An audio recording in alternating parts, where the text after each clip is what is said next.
এই গাইস, আশা করি তোমরা খুব ভালো আছো। আমি ভীষণ ভালো আছি। দেখুন, এটা দই কাতলা, দই কাতলাও নয়, এটা দই একটা মাছের দিয়ে রেসিপি। এটা হচ্ছে সিলভার কাপ মাছ। আমি এটা কীভাবে বানাবো তার সম্পূর্ণ সেই ভিডিওটা আপনাদেরকে আমি দেখাবো। তাই প্লিজ গাইস, আপনারা সম্পূর্ণ ভিডিওটা দেখতে থাকুন। দেখছো পেটের অংশে 4 টুকরো মাছ আমি ভালো করে ধুয়ে নিয়েছি। এখানে লাগছে আমার দুটো টমেটো, একটা পেঁয়াজ, একটু আদা, 3টে কাঁচা লঙ্কা। কড়াটা গরম হয়ে গেছে, আমি এখানে তেল দিয়ে দিচ্ছি। পরিমাণ মতন তেল দিয়ে দিচ্ছি। এই তেলে মাছটাও ভাজবো, এরপরে রান্নাটা করে নেবো। তেলটা গরম হয়ে গেছে, এক এক করে মাছগুলো সব আমি ছেড়ে দেবো। এক এক করে মাছগুলো ছেড়ে দিচ্ছি। দেখুন, দিয়ে ভালো করে নাড়াচাড়া করুন। মাছটা তেলের উপরে দিয়ে নাড়াচাড়া করলে মাছটা ভাঙে না।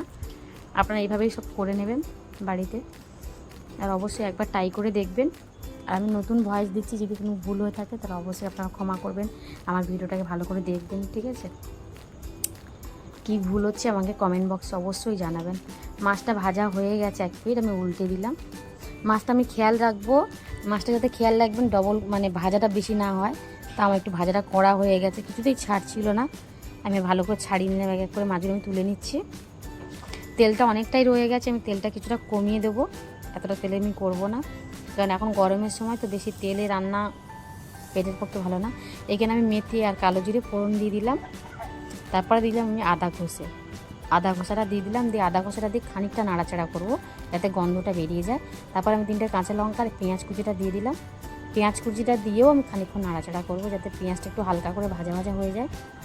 দেখুন তেলটা কত অল্প দিয়েছি, আমি একদমই অল্প তেল দিয়ে রান্না করছি, কারণ মাছটা পেটের মাছ থেকে তেল বেরোবেই, এই কারণে আমি তেল অল্প দিয়েছি।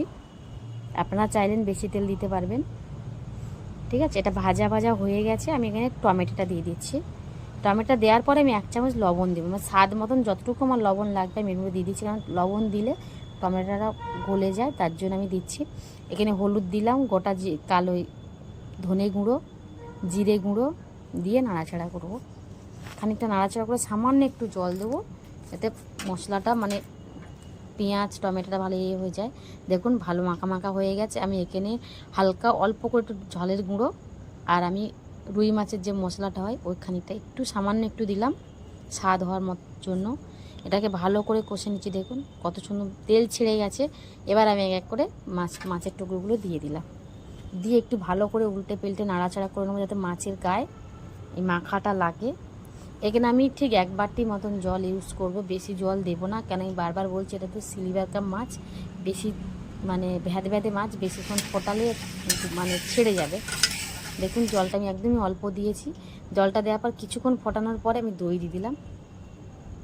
দই দিয়ে 2 থেকে 3 মিনিট এটাকে আমি মানে ফোটাবো, এর বেশি ফোটাবো না, কেন 2-3 মিনিট না ফোটালে এটা মানে দইটা ছেড়ে ছেড়ে যাবে, দেখতেও ভালো লাগবে না, খেতে অতটা স্বাদ হবে না। এখানে আমি কালো জিরে এই গোলমরিচের গুঁড়ো এখানে আমি একটু ইউজ করলাম।